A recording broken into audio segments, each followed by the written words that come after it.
मैं डॉक्टर मनु जी राय, associate professor, Hindi विभाग, TS college Hisua. आज स्नातक तृतीय खंड प्रतिष्ठा के विद्यार्थियों को सूर सूर तुलसी ससी की व्याख्या करते हुए दोनों की तुलना कर रहा हूँ।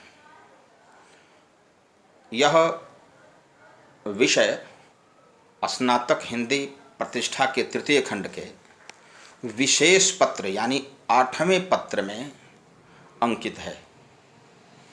चूँकि सगुण भक्ति काव्य में ये दोनों सगुण भक्ति के ही आराधक हैं, इस कारण आचार्य केशवदास ने एक उक्ति कर दी थी कि सूर सूर तुलसी ससी उडगन केशवदास, यानी सूर हिंदी साहित्य के सूर्य हैं, तुलसी हिंदी साहित्य के चंद्रमा हैं। और अपने बारे में उन्होंने कहा कि मैं तारों के रूप में हूँ और अन्य जितने भी हिंदी साहित्य के कवि हैं वे खद्योत यानी जुगनू के समान है, जो जहाँ तहाँ प्रकाश करते हैं। उनके प्रकाश की क्षेत्र सीमा बहुत संकुचित है। तो इस आलोक में आज हम इसका विवेचन करें कि सूर सूर तुलसी ससी क्या वास्तव में सही टिप्पणी है। तुलनात्मक समीक्षा के द्वारा यह स्पष्ट करना होगा कि उन दोनों में सूर्य कौन है और चंद्रमा कौन है। विवाद इसी का है। पहली बात, यदि दार्शनिक पृष्ठभूमि देखी जाए तो तुलसीदास जी आचार्य रामानुज के श्री संप्रदाय में दीक्षित विशिष्टाद्वैत दर्शन से प्रभावित थे। यानी भगवान अद्वैत है लेकिन विशिष्ट रूप से अद्वैत है, और उस दृष्टि से उन्होंने कहा कि भगवान और भक्त के बीच में जो संबंध होना चाहिए वह सेव्य और सेवक का संबंध होना चाहिए। अर्थात उन्होंने दास्य भक्ति, सख्य भक्ति, वात्सल्य भक्ति, माधुर्य भक्ति या अन्य किसी भी भक्ति से दास्य भक्ति की प्रधानता दी है। उनकी उक्ति है, अपने कागभूषुंडी जैसे आदर्श पात्र से उन्होंने कहवाया है कि दास्य भक्ति ही श्रेष्ठ भक्ति है। से सख्य, वात्सल्य, माधुर्य इत्यादि को वे स्वीकार नहीं करते। इसीलिए कागभूषुंडी जी गरुण के समक्ष कहते हैं, सेवक सेव्य भाव बिनु भरवन तरीय उर्गारी। यानी सेवक और सेव्य का भाव होना चाहिए, इसके बिना संसार से तरण असंभव है। इसके विपरीत आचार्य विष्णु स्वामी के शुद्धाद्वैत दर्शन में दीक्षित आचार्य वल्लभाचार्य के शिष्य सूरदास ने भगवान के पुष्टि सिद्धांत की व्याख्या तो नहीं की, लेकिन उनका अनुसरण जरूर किया। जैसे आचार्य वल्लभ ने बताया कि भगवान के दो पक्ष होते हैं, ऐश्वर्य पक्ष और लीला पक्ष। ऐश्वर्य पक्ष यानी जिसमें भगवान को ईश्वर के रूप में बताया गया है, तो ऐश्वर्य पक्ष का ग्रहण तुलसीदास ने किया, लेकिन लीला पक्ष का विस्तार के साथ ग्रहण सूरदास ने किया। इसलिए दोनों के आराध्य दो प्रकार के भगवान हैं। तुलसीदास के भगवान मर्यादा पुरुषोत्तम है और इसके विपरीत सूरदास के भगवान कृष्ण लीला पुरुषोत्तम है। श्री वल्लभ प्रभु तत्व बतायो, लीला भेद सिखायो। यानी वे दो ही लीलाओं को प्राथमिकता देते हैं आचार्य वल्लभाचार्य, और उनके जितने भी अनुयायी शिष्य हुए, उनके या उनके पुत्र विट्ठलनाथ के, सबने इन्हीं दोनों लीलाओं को ही स्वीकार किया, बाल लीला और श्रृंगार लीला। इससे भिन्न तुलसीदास ने जो भक्ति की दो विभेद बताए गए हैं, और वो है वैधि और रागानुगा। वैधि यानी मर्यादा भक्ति, रागानुगा यानी प्रेम जनित भक्ति। वैधि भक्ति में सांसारिक नियम, पारिवारिक आदर्श इत्यादि आधार रहते हैं। रागानुगा भक्ति में ये सब आधार शून्य हो जाते हैं। उदाहरण के लिए, जिस समय कार्तिक पूर्णिमा के दिन भगवान श्री कृष्ण का रास नृत्य होता है, सभी गोपियां अपने पति की सेवा को छोड़ करके, अपने पुत्र को दूध पिलाना छोड़ करके, अपने माता पिता की सेवा छोड़ करके, भोजन बनाना छोड़ करके दौड़ पड़ती हैं और उनके साथ महारास में नृत्य करती हैं। तो यह लोक रक्षण नहीं है, यह लोकबद्ध भक्ति नहीं है। लोकबद्ध में लौकिक मर्यादाओं का पालन करना उचित होता है, और जो स्वच्छंद भक्ति है उसमें लौकिक मान्यताएं शून्य हो जाती हैं, उसका कोई आधार ही नहीं रहता। जैसे मैं उदाहरण दे रहा हूं, जिस समय रामचंद्र जी जंगल जाने को तैयार होते हैं, अपनी मां से आदेश लेते हैं, माता कौशल्या जी से, उस समय सीता जी वहां पहुंचती हैं और आंसुओं को बहा करके सीधे अपने पैर के अंगूठे से जमीन को कुरेदती हैं, कुछ बोलती नहीं है। उनके इस भाव को देख करके माता कौशल्या कहती हैं कि हे पुत्र राम, तुम्हारे साथ सीता जंगल जाना चाहती है, तुम्हारा क्या कहना है? रामचंद्र जी समझाते हैं कि सीता, तुम जंगल जाओगी तो बाघ, सिंह, भल्लूक इत्यादि को देख करके डर जाओगी, इसलिए भामिनी सबविधि भवन भलाई, सब प्रकार से भलाई यदि तुम्हारी है तो अयोध्या में ही रहने में भलाई है। सीता जी रामचंद्र जी के प्रश्न का सीधे उत्तर नहीं देती हैं। इसलिए मैंने बताया कि यह लोकबद्ध प्रेम है, लोकबद्ध भक्ति है, यह लोक बाह्य भक्ति नहीं है। और लोकबद्ध भक्ति में मर्यादाओं का पालन अपेक्षित होता है। सीता जी पहले माता के चरण का स्पर्श करती हैं और ये कहती हैं कि हे मां, मुझे तो नहीं कहना चाहिए, लेकिन ऐसी विषम परिस्थिति आ गई है जिसके चलते मैं आपसे अनुमति लेकर के जो भी इन्होंने कहा है उसका उत्तर देना चाहती हूं। और वो कहती हैं, जिय बिन देह न दीन बिन वारी, तैसी अनाथ पुरुष बिन नारी।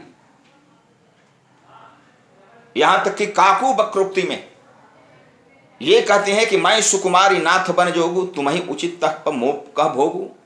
यानी मैं सुकुमारी हूं, आप वन के योग्य हैं, आपके लिए तपस्या उचित है और मेरे लिए भोग विलास। रामचंद्र जी सीता को साथ लेकर के चल देते हैं। यानी वहां पर किसी प्रकार का लोक बाह्य प्रेम या प्रश्नोत्तर नहीं दिखाई पड़ता है। माता एक आधार बनी रहती हैं, एक पर्दा बनकर के रहती हैं कौशल्या, और उस पर्दे की आड़ में सीता जी अपना आग्रह प्रस्तुत करती हैं। इसके विपरीत देखा जाए तो सूरदास की गोपियों के साथ जो कृष्ण का प्रेम है वह पूर्णतः लोक बाह्य प्रेम है, वह लोकबद्ध नहीं है। वह माता पिता भाई बंधु पुत्र पुत्री का जितना संबंध है वह संबंध न्यून हो जाता है, उसका कोई असर नहीं रहता है, और वे सभी रास नृत्य में लीन रहते हैं। कतिपय पदों की यदि व्याख्या की जाए तो उसमें घोर अश्लीलता है जो तुलसीदास को स्वीकार नहीं थी। जैसे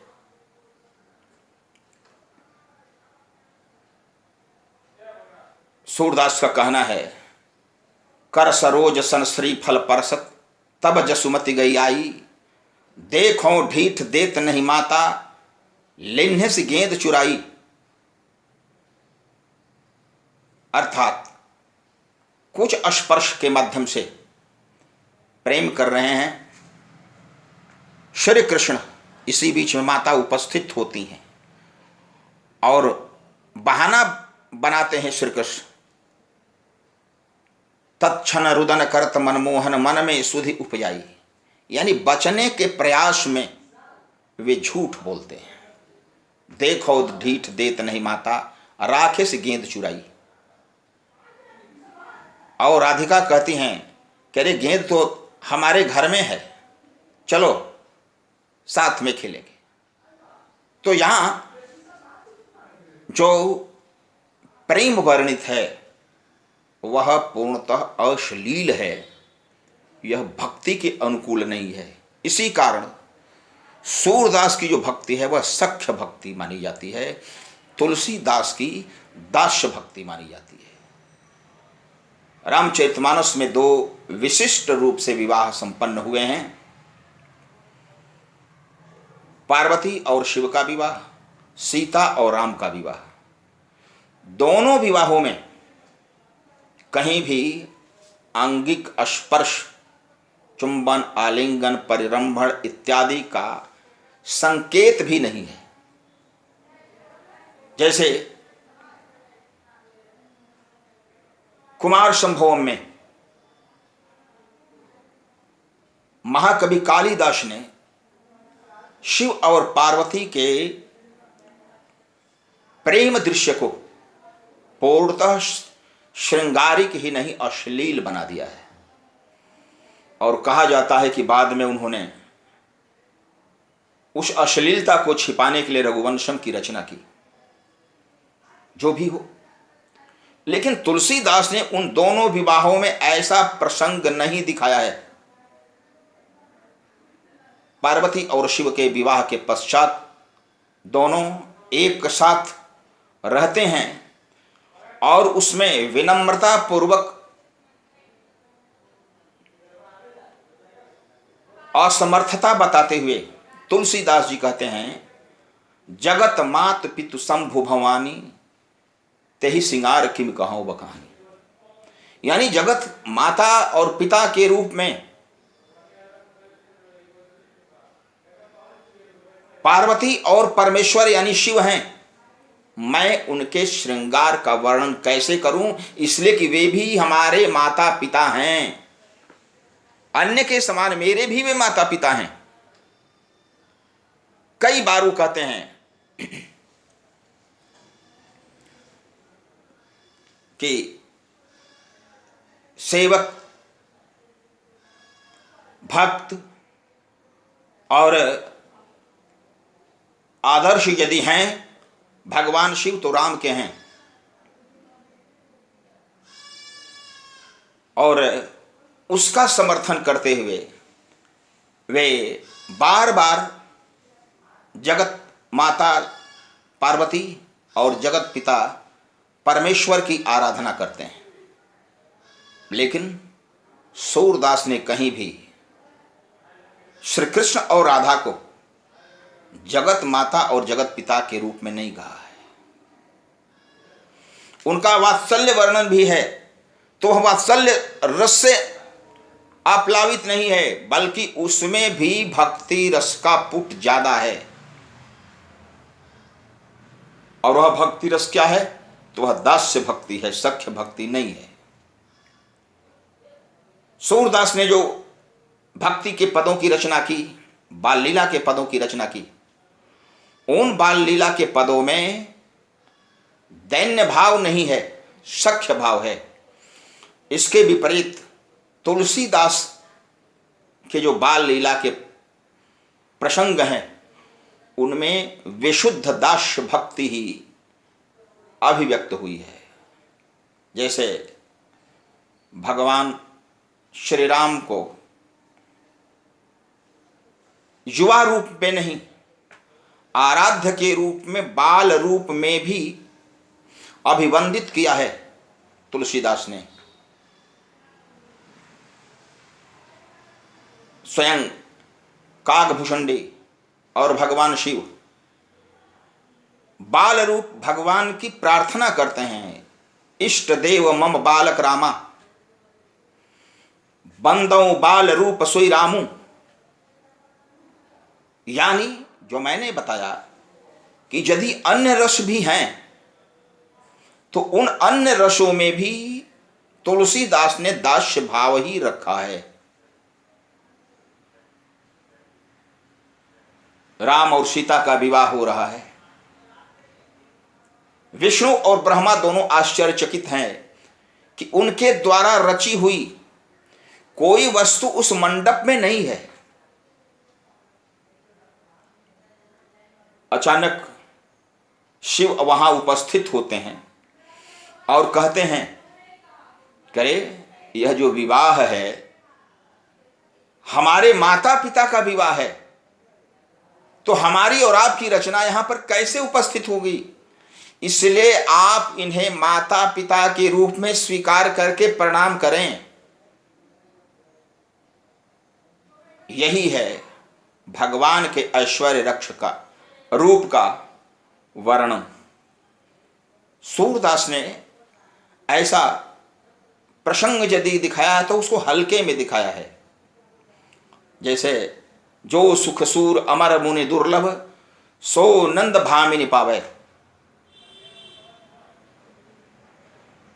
भगवान श्री कृष्ण को बाल रूप में यशोदा जी पालने में झुला रही हैं। अंत में टिप्पणी करते हैं सूरदास जी, जो देवताओं को, ऋषियों को, महर्षियों को सुख दुर्लभ है, वही दुर्लभ सुख नंद की भामिनी अर्थात यशोदा प्राप्त कर रही हैं। लेकिन ऐसे प्रसंग बहुत कम हैं।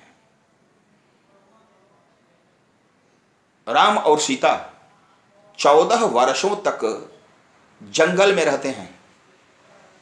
यह आश्चर्य है, 14 वर्षों के जंगल में रहने के बाद भी दोनों के बीच प्रेम का वह अश्लील रूप कहीं वर्णित नहीं है, जैसा सूरदास, द्विजदेव, ग्वाल, मतिराम,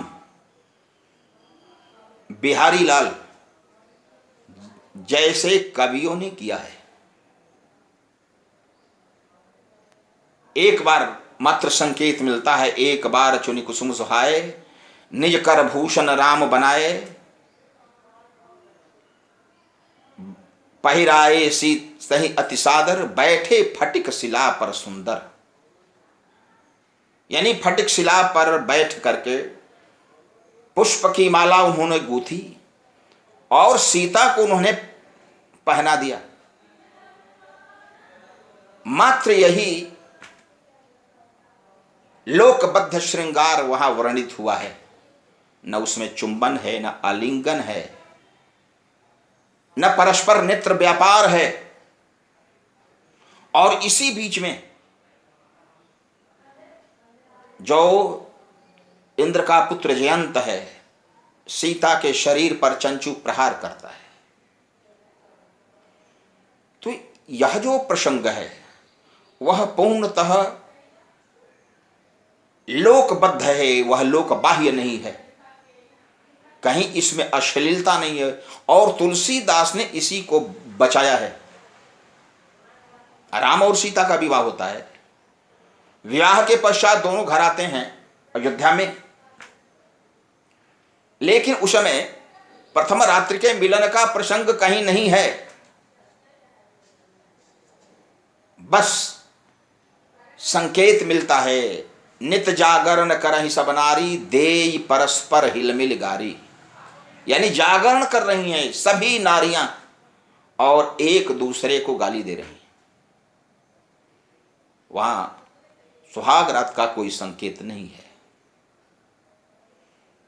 यह तुलसीदास ने पूर्णतः सीता और राम को माता पिता के रूप में प्रतिष्ठित किया है, और इसका उन्होंने अनुपालन किया है। राधा और कृष्ण भी यमुना के तट पर मिलते हैं, लेकिन उस मिलन के पूर्व न तो राधा ने कोई अनुमति ली है अपने पिता और माता से, और न कृष्ण ने अनुमति ली है।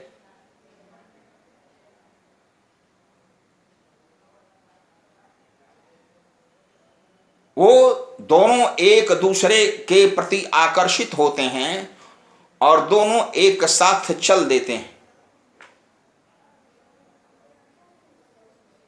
सूर श्याम देखत ही रीझे, नैन नैन मिली परी ठगोरी, बूझत श्याम कौर तू गोरी।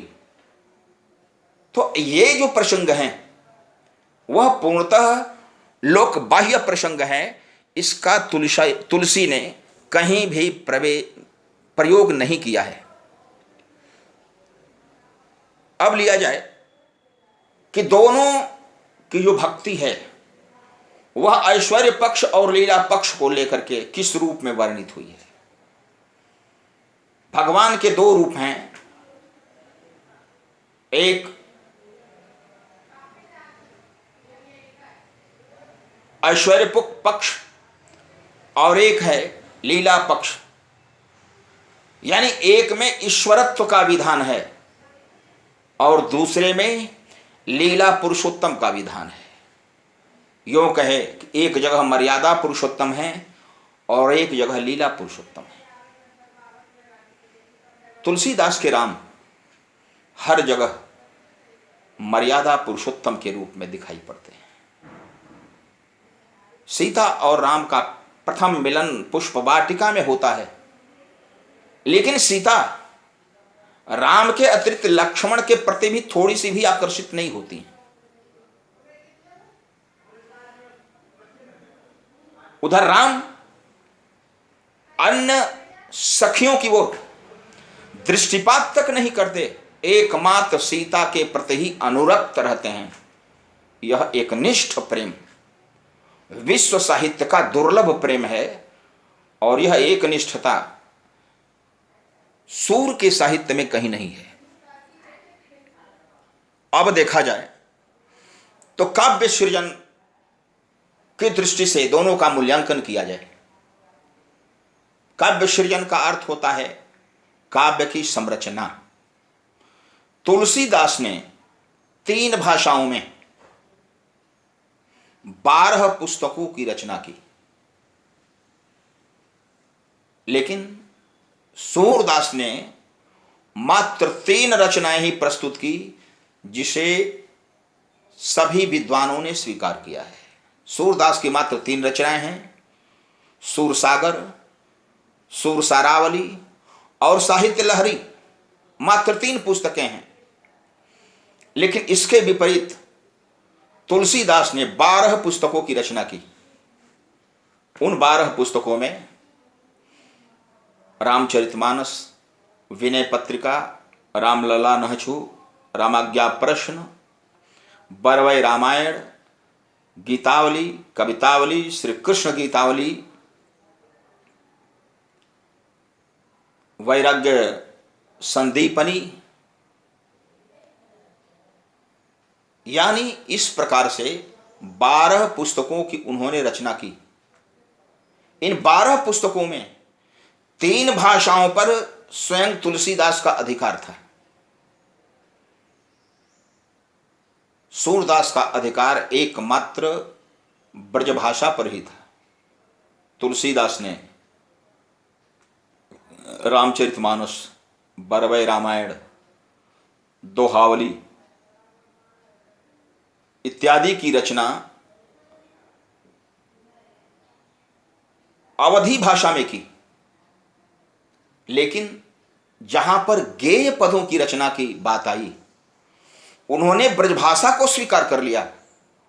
कवितावली, गीतावली, विनय पत्रिका, श्री कृष्ण गीतावली, ये सभी रचनाएं जो आईं वे मूल रूप से ब्रजभाषा की थी। यदि संख्या की दृष्टि से देखा जाए तो तुलसीदास ने ब्रजभाषा की रचनाएं अवधी भाषा से अधिक की। उन्होंने भाषाई चमत्कार विनय पत्रिका के पदों में दो प्रकार से किया है।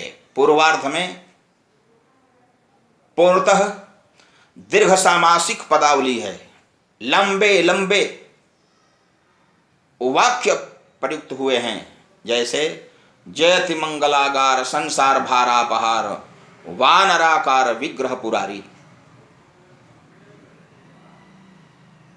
यानी कादंबनी के बाद यदि किसी भारतीय कवि ने दीर्घ सामासिक पदावली की रचना की है तो वह तुलसीदास हैं, और तुलसीदास ने विनय पत्रिका के पूर्वार्ध में उसकी रचना की।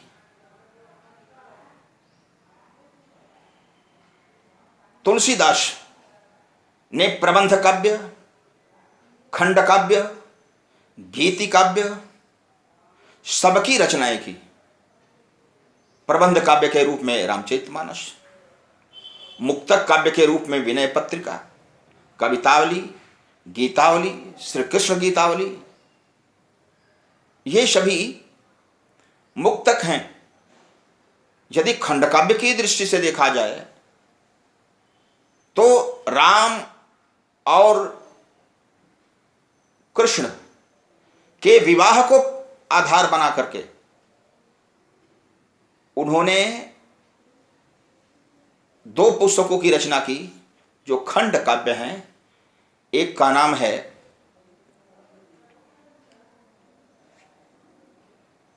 जानकी मंगल और दूसरे का नाम है पार्वती मंगल, यानी सीता और राम के विवाह में जानकी मंगल। इसके अतिरिक्त शिव और पार्वती के विवाह के लिए पार्वती मंगल की उन्होंने रचना की। लेकिन गीतावली जो राम गीतावली है उसकी तर्ज पर श्री कृष्ण के भक्ति पर गीतों की भी उन्होंने रचना की, और जिसको श्री कृष्ण गीतावली कहा जाता है।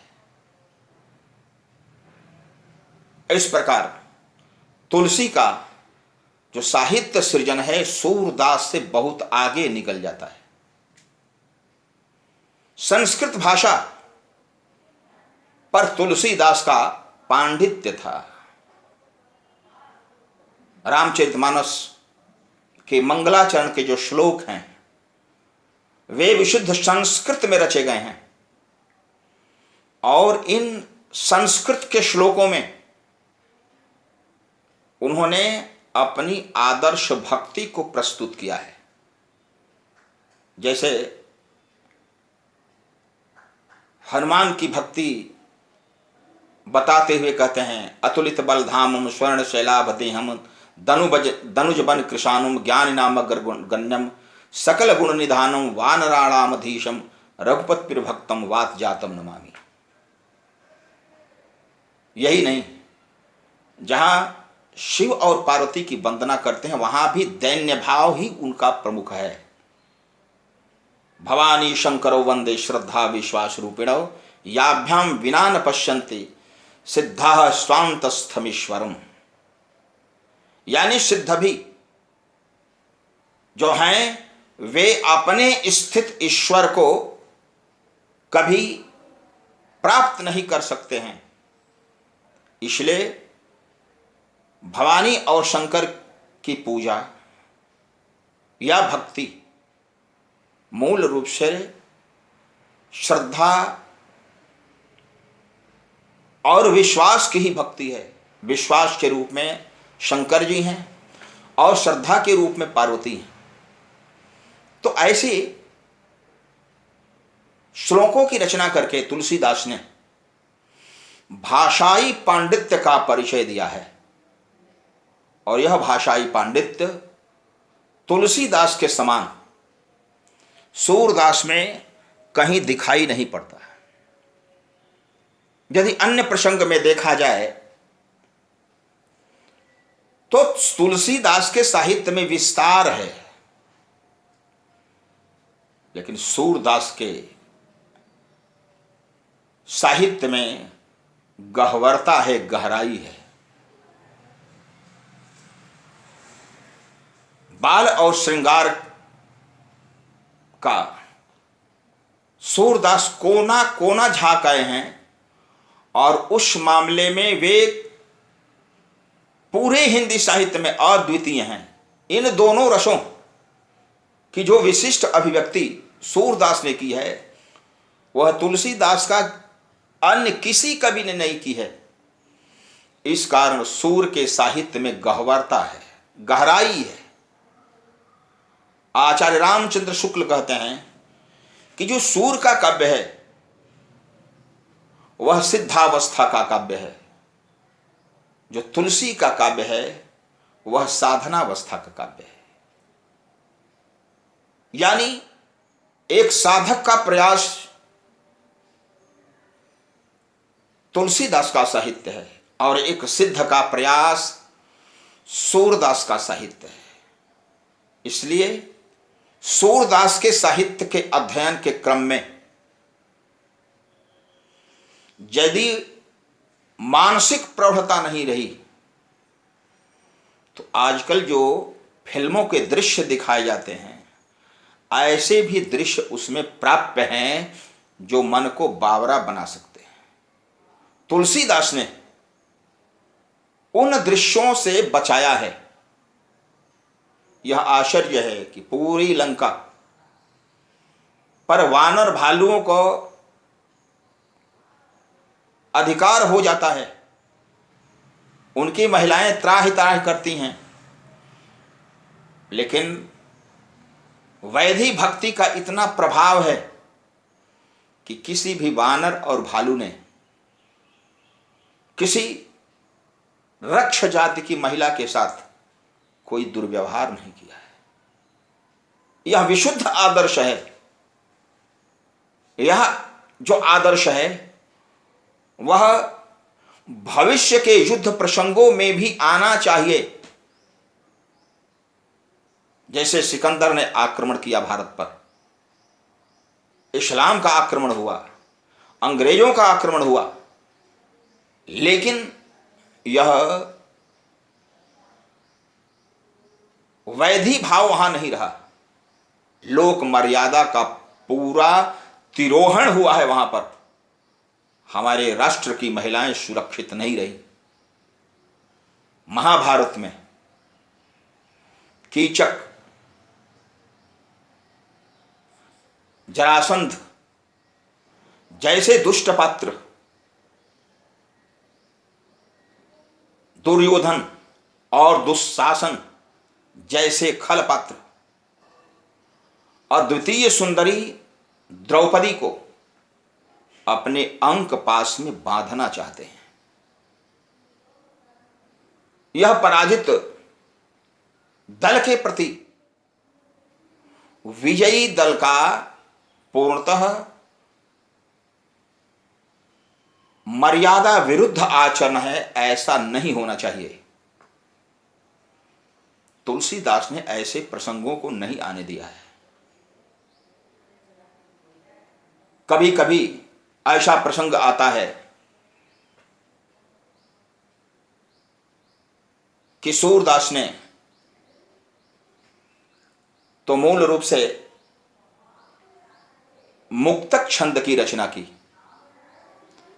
किसी कथा का उन्होंने आश्रय नहीं लिया।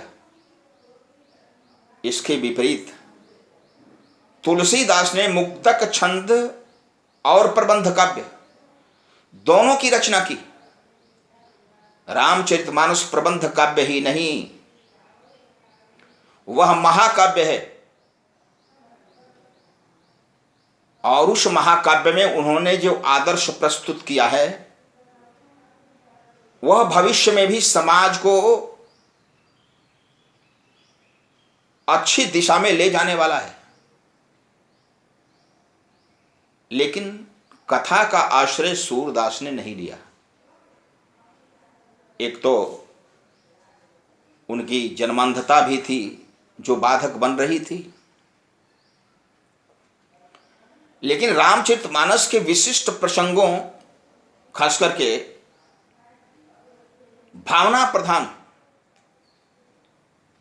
जिसमें मार्मिकता का प्रसंग हो, वैसे प्रसंगों को उन्होंने मुक्तक काव्यों में ही विशेष स्थान दिया है। जैसे मार्मिक प्रसंग है दशरथ मरण, राम और सीता का वनगमन, सीता का अपहरण, लक्ष्मण मूर्छा, भरत की प्रतीक्षा, ये सभी मार्मिक प्रसंग हैं। और इन मार्मिक प्रसंगों को तुलसीदास ने कवितावली में, गीतावली में विशिष्ट रूप से वर्णित किया है। ऐसा लगा कि कथा के प्रवाह के चलते उनकी जो भावाभिव्यक्ति पूर्ण नहीं हुई थी रामचरितमानस में, उसकी पूर्ति के लिए उन्होंने मुक्तक काव्य की रचना की, कवितावली, गीतावली इत्यादि की। जैसे जल को गय लखन है लरिका, परिखों पिय छाह घरी के दो ठाड़े, पोछ पसे बयारी करो और पाव पखारी हो भू भूरे डाढ़े, जान की नाह को नेह लखो, बैठ विलंब लो कंटक काढ़े। सीता ने थकने का एक मर्यादा पूर्ण बहाना ढूंढा है। पीछे चल रहे लक्ष्मण को जल लाने के लिए भेज दिया और रामचंद्र जी को कहती हैं कि अभी बालक है लक्ष्मण, हम लोग कुछ देर पेड़ की छाया में उनकी प्रतीक्षा करें, मैं आपके चरण कमलों को पखार दूंगी और हवा कर दूंगी जिसके चलते आपकी थकान मिट जाए। यह जो प्रेम है वह अद्वितीय प्रेम है। रामचरितमानस में संभवतः ऐसा प्रसंग आ सकता था, कई प्रसंग उसमें आए हैं, लेकिन उसको विशिष्ट रूप में रखने के लिए उन्होंने कवितावली, गीतावली के भी प्रसंगों को रखा है। जैसे गीतावली में आता है, गिर कानन जय हैं शाखा मृग हों पुनि, अनुज संहाती वही हैं कहा विभीषण को गति रहे सोच भर छाती। यानी विभीषण बेचारा कहाँ जाएगा, मैंने उसे लंकापति बनाया है, हमारा भाई यदि नहीं बचता है, मर जाता है, तो मैं तो अयोध्या जाऊंगा नहीं। वानर और भालू पहाड़ों और कंदराओं में चले जाएंगे, लेकिन बेचारा विभीषण कहाँ जाएगा। यह जो शरणागत वत्सल प्रेम है, जो भक्ति के लिए आदर्श है, भगवान ही भक्त की चिंता करता है, उस दृष्टि से विशिष्ट है। यही नहीं, कई जगह पर ऐसा भी है कि जैसे राधा और कृष्ण का मिलन होता है, कोई क्रीड़ा है, जल क्रीड़ा है, पतंग क्रीड़ा है, गोदोहन लीला है, बल्कि उसको लीला ही कहा जाए, इत्यादि प्रसंगों में लोक मर्यादा पूर्णतः समाप्त हो गई है। जैसे धेनु दुहत अति रति बाढ़ी, एक धार दो हनि पहुंचावत, एक धार जह प्यारी ठाड़ी। यानी राधिका अपनी गाय को दुहवाने के लिए कृष्ण के पास गई है। श्री कृष्ण आते हैं, गाय को दूह रहे हैं, लेकिन गोदोहन लीला में भी वे अपनी श्रृंगार लीला को छोड़ते नहीं। एक धार दोहनी में, टेहरी में पहुंचाते हैं, और एक धार जहां पर राधिका खड़ी है उसके चेहरे पर मारते हैं। उसके लिए शब्द आया है रति बाढ़ी। श्रृंगार रस का स्थायी भाव रति है, और इस प्रसंग को उन्होंने श्रृंगारिक बना दिया है। ऐसा प्रसंग तुलसी वांग्मय में नहीं मिलता।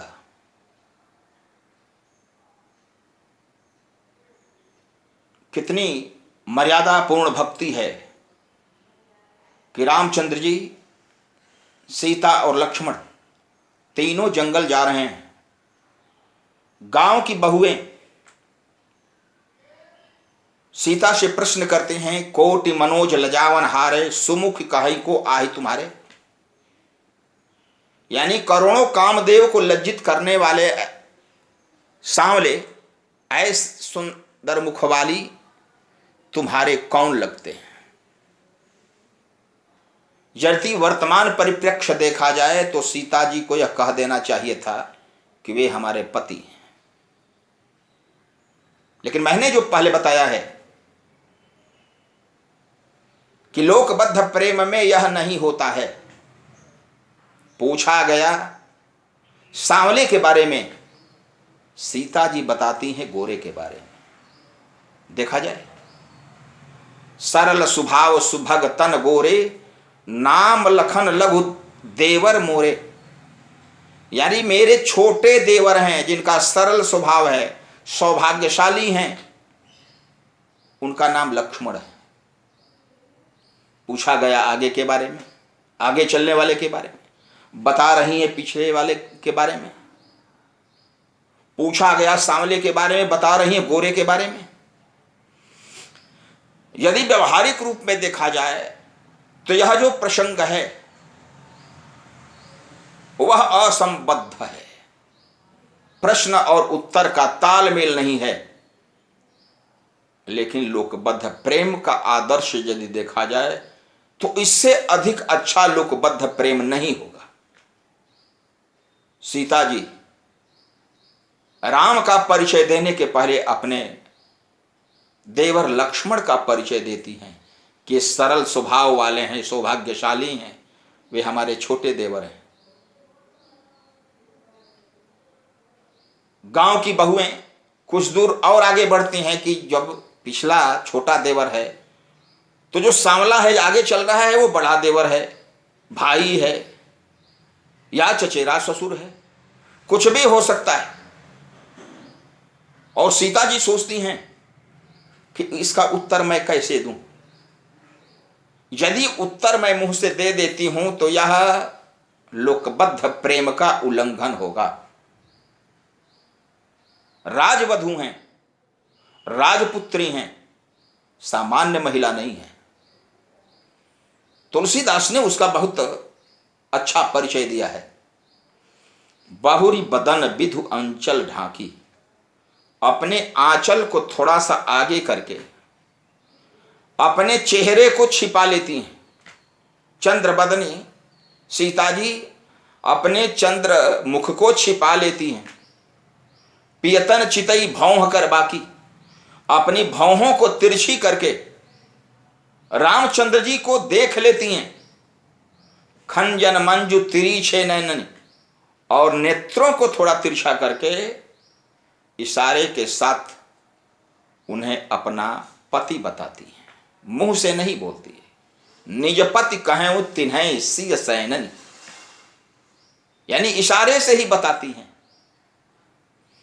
और यही तुलसीदास के लोकपित बद्ध प्रेम का आदर्श है।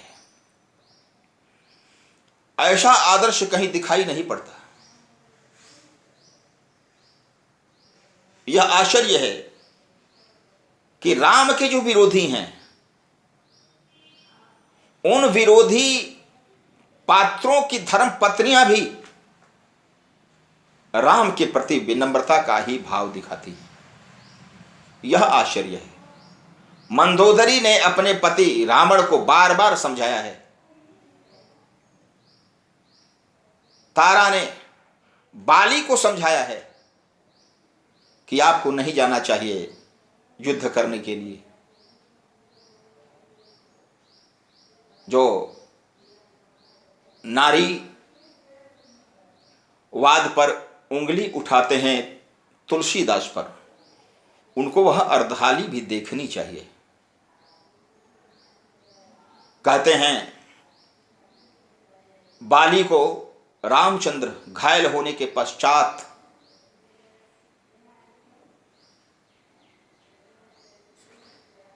मूढ़ तो ही अतिशय अभिमाना, नारी सिखावन करे सिन काना।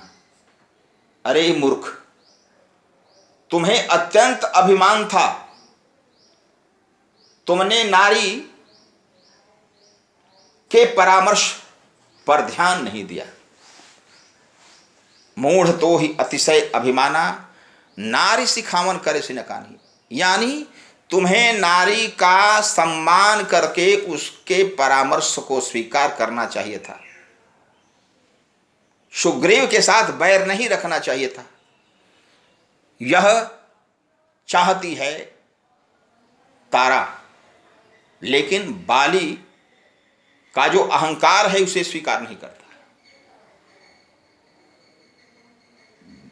रामचंद्र जी की दूरदृष्टि कितनी है कि लक्ष्मण को जब भेजते हैं सुग्रीव को समाचार देने के लिए, युद्ध की सहायता के लिए, सीता के हरण के पश्चात उनकी खोज के लिए, तो उस समय राज दिन सुग्रीव कह अंगद कह युवराज, राजा पद देते हैं सुग्रीव को, लेकिन युवराज का पद किसको मिलता है? तो अंगद को मिलता है। यह दूरदृष्टि राम की अन्यत्र कहीं मिलती नहीं है। यह मर्यादावादी भक्ति है, यह लोकबद्ध भक्ति है, यह वैधि भक्ति है। और ऐसी भक्ति का प्रयोग सूरदास से नहीं हो सका है। सूरदास ने मात्र 3 रसों का आश्रय लिया है। वे रस हैं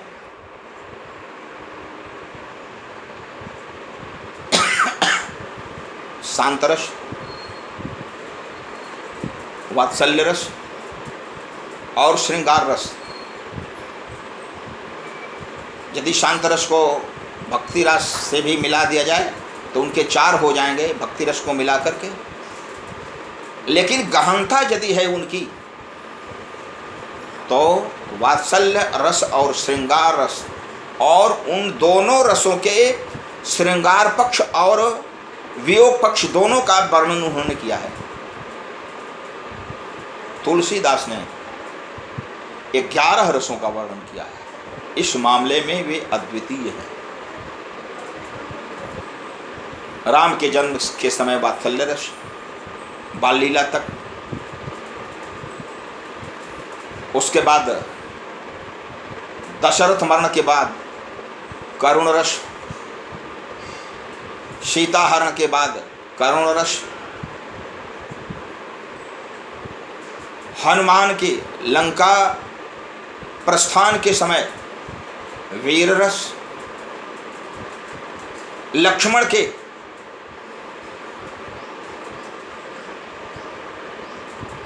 जनक के साथ संवाद के समय में रौद्ररस,